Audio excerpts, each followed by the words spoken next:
হে guys, আমি তোমাদের PG. Welcome back to another blog. আজকের ব্লগে তোমাদের নিয়ে চললাম আমাদের কুমারগ্রাম থেকে আসামের মহামায়া বগরিবাড়ি মন্দিরে। অনেক দিন ধরে যাওয়ার ইচ্ছে ছিল, অবশেষে একদিন পরিবার আর সবাই মিলে বেরিয়ে পড়লাম। সকালে সবাই প্রস্তুত হয়ে বাড়ি থেকে রওনা দিলাম। আমাদের বাড়ি থেকে মন্দিরের দূরত্ব প্রায় 56 কিলোমিটার।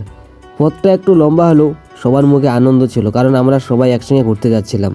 আমরা যাচ্ছিলাম দিদি, জাইম্বু, দুইজন ভাই ও এক দুইজন বন্ধুদের সাথে।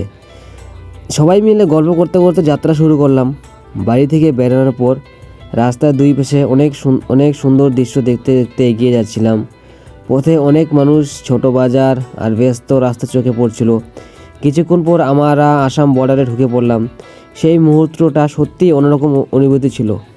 যত সামনে যাচ্ছিলাম ততই প্রকৃতির সৌন্দর্য আরও বেশি চোখে পড়ছিল। রাস্তার পাশে অনেক নদী, সবুজ গাছপালা আর খোলা আকাশ, সব মিলিয়ে মনটা একদম ভালো হয়ে গিয়েছিল। ক্যামেরায় যতটা সম্ভব সেই সুন্দর মুহূর্তগুলো ধরে রাখার চেষ্টা করেছি, যাতে তোমরাও ভিডিওর মাধ্যমে সেই অনুভূতিটা উপভোগ করতে পারো। অবশেষে আমরা মহামায়া বগরিবাড়ি মন্দিরে পৌঁছে গেলাম। মন্দিরের পরিবেশটা ছিল খুবই শান্ত আর সুন্দর। মন্দিরের পাশেই একটা সুন্দর পার্ক ছিল, সেখানে কিছুক্ষণ ঘুরলাম, চারপাশটা দেখলাম আর অনেক ছবি ও ভিডিও তুললাম। আমরা বিকেলের দিকে মন্দিরে পৌঁছলাম, তাই বিকেলের পূজার সময় আমরা পূজা দিলাম।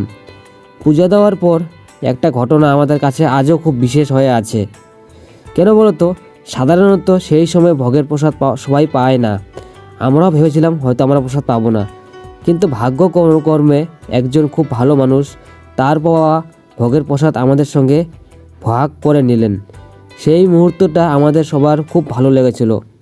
মনে হয়েছিল সত্যি ভগবানের আশীর্বাদ ছাড়া এমনটা হয় না। যদিও আমরা সেদিন বিশেষভাবে খাওয়া দাওয়া করিনি, কেন আমাদের সেদিন নিরামিষ ছিল। পূজা আর প্রসাদ পাওয়ার আনন্দটাই ছিল সবচেয়ে বড় প্রাপ্তি। এরপর সন্ধ্যার দিকে আমরা বাড়ির উদ্দেশ্যে রওনা দিলাম। ফেরার পথে হঠাৎ করে আবহাওয়া বদলে গেল, অনেক বৃষ্টি শুরু হয়ে যায়, তাই রাস্তার সুন্দর দৃশ্যগুলো আর ক্যামেরায় রেকর্ড করতে পারিনি। তবে বৃষ্টির সেই পরিবেশটাও আমাদের যাত্রাটাকে আরও স্মরণীয় করে দিয়েছিল। পুরো ভ্রমণটা আমাদের জন্য খুব সুন্দর একটা অভিজ্ঞতা ছিল।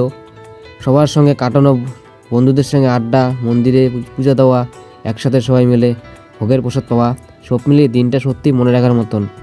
আশা করি এই ব্লগটা তোমাদের ভালো লাগবে। যদি ভালো লাগে তাহলে ভিডিওটাতে একটা লাইক করবে, কমেন্ট করে জানাবে তোমাদের কেমন লাগলো। আর এমন আরও ব্লগ দেখতে চ্যানেলটি সাবস্ক্রাইব করে ফলো করে পাশে থেকো। আর সবাইকে অনেক অনেক থ্যাংক ইউ এই ভাইটাকে সাপোর্ট করার জন্য। এইভাবে সাপোর্ট করো সবাইকে। Bye bye, tata.